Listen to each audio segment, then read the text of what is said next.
more or less our Janasena party is a part of the NDA government, so we have a very key role to play, and also we have a greater responsibility. So దాంట్లో భాగంగా ఎందుకు ఇద్దరు ముగ్గురు అడుగుతా ఉన్నాను నిన్న, అంటే what made you to stay for 2 days అని అడుగుతా ఉంటే, మొన్న మధ్యన పొల్యూషన్ గురించి ఏదో ప్రశ్న వచ్చినప్పుడు అసెంబ్లీలో నా గురించి నాకే వేశారు అందరూ. ఫారెస్ట్ డిపార్ట్మెంట్లో చెట్లు కొట్టేసినా కానీ లేదంటే కలప అమ్మేసినా కానీ కూర్చోబెట్టి కలప అమ్మారు, మీరు ఎందుకు అమ్మారని చెప్పి నాకే ప్రశ్న. మా అధికారులు ఎవరు ప్రశ్నలు, మా అధికారులు లీడ్ చేస్తారు, అడ్మినిస్ట్రేటివ్ శాంక్షన్స్ చేస్తారు, కానీ ఫైనల్గా తప్పు జరిగితే నన్నే పట్టుకుంటారు.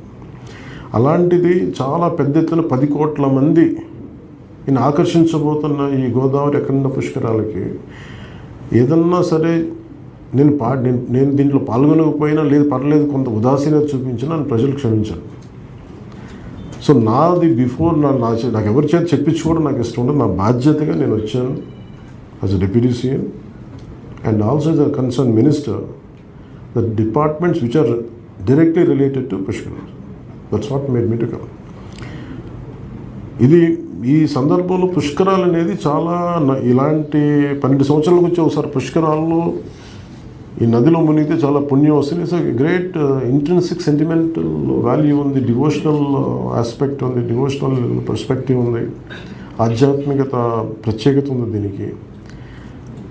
And special in nation wide దీన్ని చూస్తూ ఉన్నారు. దానికి గౌరవ ముఖ్యమంత్రి గారు కూడా చాలా సందర్భాలు దీన్ని చాలా ఘనంగా నిర్వహిస్తూ ఉన్నారు.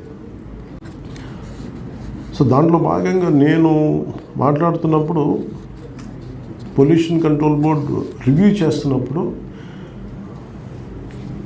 ఎందుకు అసలు ఎలా ఇనిషియేట్ అయిందని మీ దృష్టికి పట్టుకున్నాను. పొల్యూషన్ కంట్రోల్ బోర్డు రివ్యూ చేస్తున్నప్పుడు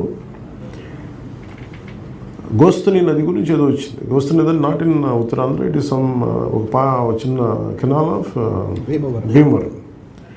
అలా మాట్లాడుతూ దెన్ ఎంత ఉంది పొల్యూషన్ కంట్రోల్, ఎంత పొల్యూషన్ ఎంత అవుతుందని మాట్లాడుతాం. Then the topic came to Pushkaram.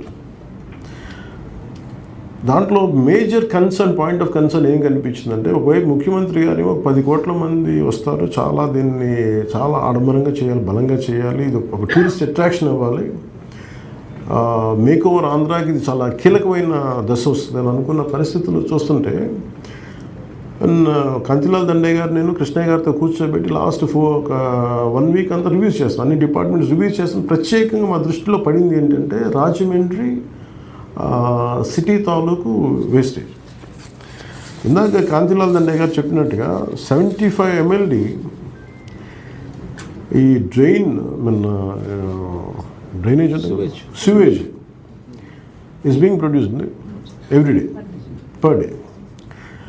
దాంట్లో you have only believing in that capacity is only for 30 MLD. దాన్ని ట్రీట్ చేసి తిరిగి నదిలోకి ఇవ్వడం అనేది 30 MLD. అది కూడా నాకు తెలిసేది మనం కలెక్టివ్గా ఇది కాబట్టి, మన సివేజ్ కాబట్టి దానికి ఎంత టెస్ట్ చేశారో, ఎంత దాన్ని అంటే ఇందాక మనం ఒక ఫ్యాక్టరీకి వెళ్ళాం, కొలిచాం, కానీ అసలు శుద్ధి చేసిన తర్వాత ఏ స్థాయిలో ఉంది నీళ్ళు అనేది ఇప్పుడు దాకా నాకు తెలిసి I think PCB hasn't considered it.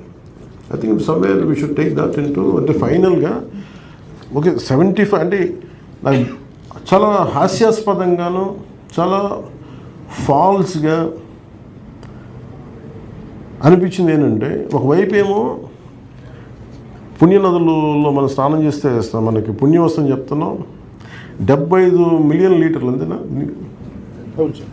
75 million లీటర్లు రోజుకి, దాంట్లో 30 మిలియన్ లీటర్లు ఏమో రోజుకి మనం శుద్ధి చేసి వదులుతున్నామని ఉంది, బట్ అది ఎంతో స్పష్టంగా లేదు. కానీ దాంట్లో 45 MLD డైరెక్ట్గా వదిలేస్తాం గోదావరిలో. గోదావరి తల్లి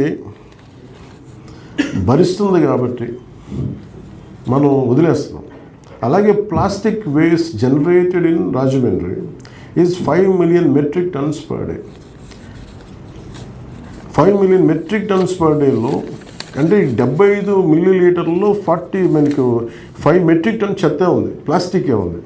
అంటే దాంట్లో మీరు 30 మిలియన్ లీటర్స్ మన చెత్త మనం శుద్ధి చేసి వదులు ప్లాస్టిక్ సెగ్రిగేట్ చేసాం అనుకున్నా, కానీ 45 మిల్లీలీటర్ల ఈ మురుగునీరు, దట్స్ క్వైట్ ఫినామినల్ అనిపించింది నాకు.